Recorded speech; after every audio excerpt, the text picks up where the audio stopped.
পর্যন্ত ছুটে এলে এই যে ঘটনা বাংলাদেশ নিয়ে সবটাই কি বলবেন দাদা একবার যদি? না, আমার বলার কিছু নেই। মুখ্যমন্ত্রী একটু আগেই আধ ঘন্টা আগে ফেক বলেছেন না, এই এই সব যে ফেক, মুখ্যমন্ত্রী যে নিজে ফেক, একটাও সত্যি কথা বলে না।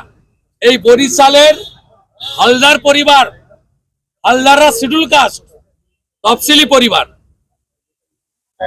সবচেয়ে বেশি অত্যাচারিত হচ্ছে জনজাতিরা, চাকমা, মারমা, ত্রিপুরা, আর সবচেয়ে বেশি অত্যাচারিত হচ্ছে নমশূদ্র, মতুয়া, হালদার, এই পরিবারগুলো।